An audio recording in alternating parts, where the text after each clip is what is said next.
Hello students, हम जो है टूवर्ड सिविल डिसोबीडियंस ये टॉपिक पढ़ रहे थे और इसमें हमने पढ़ा कि जो है अब इंडियन नेशनल कांग्रेस के जो लीडर्स थे वो जो है अब जो है प्रोविंशियल काउंसिल्स इलेक्शन में पार्टिसिपेट करना चाहते थे और वो जो है वो चाहते थे कि विद इन द लेजिस्लेचर वो जो है इंग्लिश के साथ फेस करें और अपनी डिमांड्स बताएं।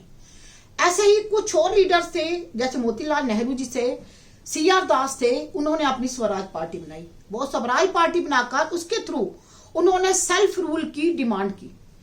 ऐसे ही कुछ जो है यो यंग लीडर्स थे जैसे सुभाष चंद्र बोस थे, जवाहरलाल नेहरू थे, इनकी अपनी डिमांड थी। ये फुल इंडिपेंडेंस चाहते थे। ये स्वराज से भी संतुष्ट नहीं थे, ये चाहते थे अब उनको जो है फुल इंडिपेंडेंस मिले। ऐसी सिचुएशन थी जब जो है 1922 में नॉन कोऑपरेशन मूवमेंट जो थी वो खत्म हो गई, वो विड्रॉ कर ली गई। अब उसके बाद क्या हालात थे? अब ऐसे हालात थे, ऐसी डिमांड्स लेकर जो है हमारे लीडर्स अब आगे निकल रहे थे, उभर रहे थे। लेकिन बच्चों उस समय के हमने ये इंडिया की सिचुएशन भी देखने हैं जहां के हालात कैसे थे। उस समय बच्चों ऐसा हुआ पूरी वर्ल्ड में एक ग्रेट डिप्रेशन जो है, ये जो इकोनॉमिक डिप्रेशन आया, ये वर्ल्ड वाइड इकोनॉमिक डिप्रेशन हुआ, ये 1929 में आरंभ हुआ। 1929 में वर्ल्ड वाइड जो था एक ग्रेट डिप्रेशन आया। ये ग्रेट डिप्रेशन क्या था? ये पूरी दुनिया में एक क्राइसिस आ गए, वर्ल्ड वाइड क्राइसिस आ गए। लेकिन बच्चों ये पहली बार हुआ ऐसे क्राइसिस पहली बार आए। हमेशा आपने सुना होगा क्राइसिस का मतलब कमी, किसी चीज की कमी से जो है आगे कमी पैदा होती है। लेकिन बच्चों ये पहली बार हुआ। ये क्राइसिस कैसे हुआ? सरप्लस चीजों की वजह से हुए, सरप्लस चीज सब जो थी गुड्स पैदा होने की वजह से हुए। और बच्चों ये कहा गया है excess is everything is bad. जब किसी चीज की अति हो जाती है वो बुरा होता है। वही हुआ, ऐसा हुआ। ये कैपिटलिस्ट कंट्रीज यूरोपियन जो और अमेरिका, जो कैपिटलिस्ट कंट्रीज हैं, जो इंडस्ट्रीज के ऊपर डिपेंड करती हैं, जहां और जो है ये लेबरर्स के ऊपर और इंडस्ट्रीज के ऊपर डिपेंड करती हैं। इन्होंने क्या करा कि लगातार सामान इंडस्ट्रीज बनाती गई। इनकी जो है बैड रेगुलेटेड मार्केट सिस्टम की वजह से ये क्राइसिस आ गई, ये ग्रेट डिप्रेशन बैड और जो है इनकी जो है बैड कैलकुलेशन की वजह से हुई। सामान बनकर इतना ज्यादा मार्केट में आ गया, उसकी डिमांड ही नहीं थी। बच्चों जब भी कोई चीज बनाई जाती है, सामान तैयार किया जाता है, डिमांड को देखकर किया जाता है। जहां पर फैक्ट्री से लगातार सरप्लस चीजें बनती गई, लेकिन मार्केट में बिकनी बंद हो गई।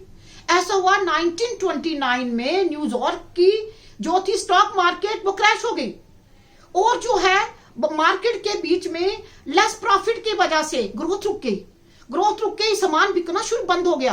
अब क्या हुआ? जब ऐसे हालात पैदा हुए, इन्होंने फैक्ट्रीज बंद हो गई, इंडस्ट्रीज बंद हो गए, बैंकरप्ट हो गई कंट्रीज, बैंक बंद हो गए। अब क्या था? लोगों के पास खाने के लिए लोगों के पास बैंक में पैसा पड़ा है, लेकिन लोगों के पास पैसा नहीं है, लोग बिना पैसे के हैं। सामान मार्केट में है लेकिन खरीदने के लिए लोगों के पास पैसा नहीं है। अब जो था ऐसे हालात में हर एक चीज की कीमत गिरना शुरू हो गई। अब जो है ये जो गेहूं की कीमत भी इतनी गिर गई कि किसानों ने अपने गेहूं को आग लगा दी, अपना जो गेहूं था उसे समुद्र में फेंक दिया। इतना ज्यादा डाउन प्राइस उनकी जो थी गेहूं वगैरह की चली गई। चारों तरफ अनएम्प्लॉयमेंट, पॉवर्टी और जो थी लोगों को जो है चारों तरफ हंगर, ऐसे हालात पैदा हो गए। ये हालात सिर्फ USA में नहीं हुए, ये हालात इंग्लैंड में हुए, ये सभी यूरोपियन कंट्रीज में हुए और इसका असर इंडिया पर भी हुआ। क्यों? क्योंकि इंडिया का उस समय अंग्रेजों का राज था। इंडिया का जो इंपोर्ट एक्सपोर्ट के ऊपर इसका इफेक्ट हुआ। उस समय इंडियन जो थे एग्रीकल्चर प्रोडक्ट्स जो थे वो दूसरी कंट्रीज में बेचते थे और बाहर से मैन्युफैक्चर्ड चीजें जो वो लेते थे। जब बाहर की कंट्रीज में एग्रीकल्चर जो के ऊपर इम्पैक्ट हुआ, वहां की जो है कॉर्न की, वहां के गेहूं की प्राइस बिल्कुल डाउन चली गई। अब जो थी तो इंडिया के एग्रीकल्चर प्रोडक्ट के ऊपर भी इफेक्ट हुआ। इसके भी जो थे वो कीमतें 50% से भी कम हो गई। लेकिन बच्चों लैंड रेवेन्यू जो था वो अंग्रेजों ने लेना कम नहीं किया। अब भारत के जो किसान थे, भारत के जहां के जो ट्रेडर्स थे, उनकी भी बुरी हालत हो गई। जो किसान थे उनकी तो बहुत बुरी हालत हो गई। वो इसलिए हो गई क्योंकि लैंड रेवेन्यू तो उतना ही दे रहे थे, लेकिन जहां की जो लैंड, जो एग्रीकल्चर प्रोडक्ट था, उसकी कीमत बिल्कुल डाउन चली गई। इस प्रकार हमारे इंडिया के हालात भी उस समय ठीक नहीं थे। ये जो ग्रेट डिप्रेशन की इन्होंने बात की है, वर्ल्ड वाइड इकोनॉमिक डिप्रेशन आया, इसमें सिर्फ एक रशिया कंट्री ऐसी थी जिसके ऊपर कोई इंपैक्ट नहीं हुआ था, पूरी वर्ल्ड में इसका इंपैक्ट हुआ। तो ये वर्ल्ड वाइड जो इकोनॉमिक डिप्रेशन का इंपैक्ट हमारी इंडिया के ऊपर भी हुआ। ऐसे हालात थे हमारे जो है 1929 में।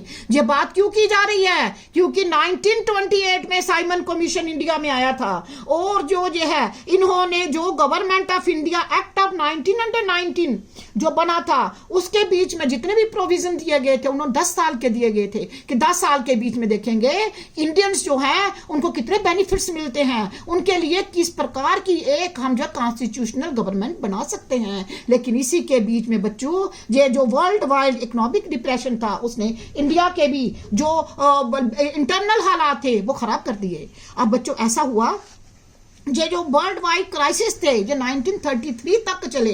तब जो है अमेरिका में न्यू डील हुई थी, वहां पे जो न्यू डील हुई थी उसके बाद ये सारे हालात बाद में सुधरे थे। लेकिन 1929 से 1930 तक 33 तक ये जो था ये जो है ये इकोनॉमिक डिप्रेशन जो रहा।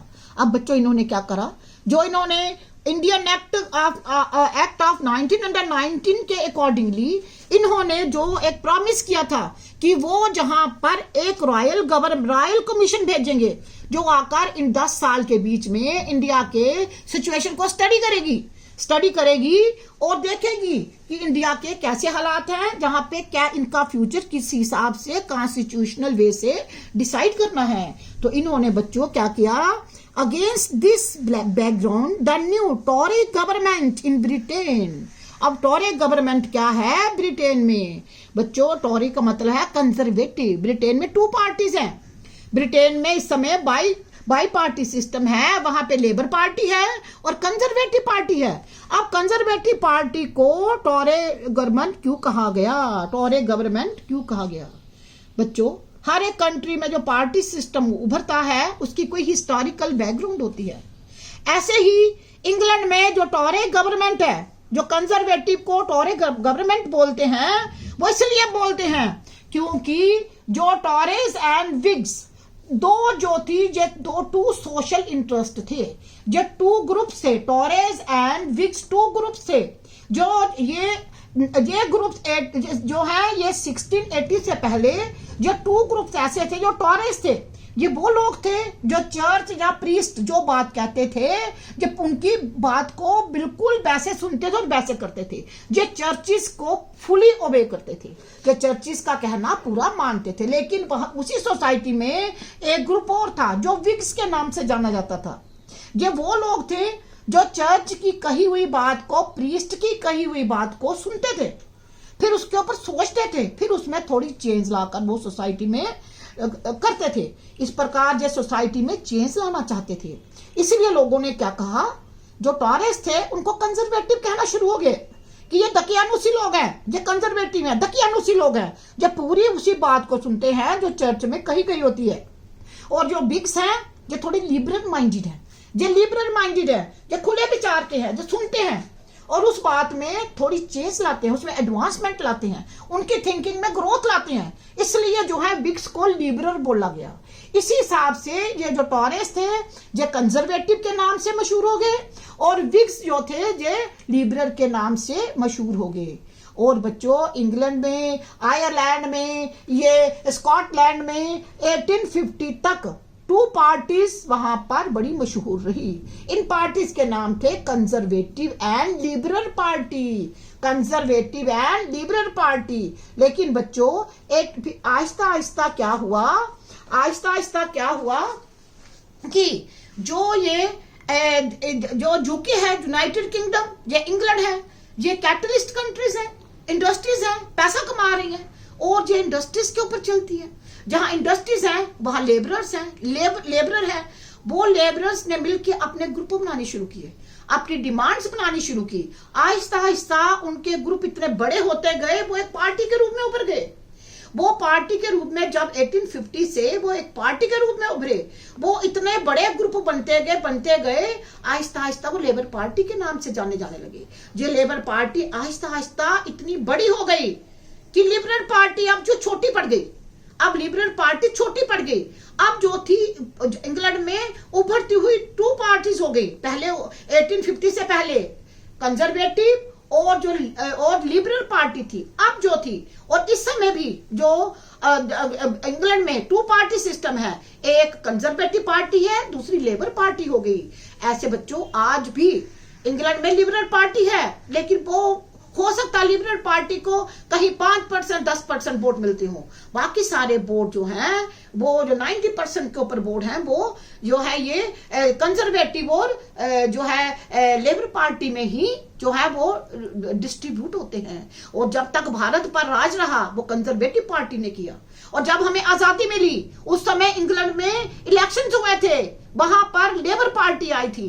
और जब हमारे भारत को आजादी मिली उस समय इंग्लैंड में जो थे इलेक्शन हुए थे, लेबर पार्टी आई थी, एटले उनका जो था प्राइम मिनिस्टर आया था, तभी हमें आजादी मिली। अगर वहां कंजर्वेटिव पार्टी होती शायद हमें इतनी जल्दी आसानी से आजादी नहीं मिलती। जो लेबर पार्टी के आने से, ग्रेट चेंज की वजह से हमें भारतीयों को आजादी मिली थी। अब जो है ये बच्चों हम पढ़ रहे थे, ये टॉरे गवर्नमेंट ने ब्रिटेन से इन्होंने एक स्टैच्यूअरी कमीशन को भेजा।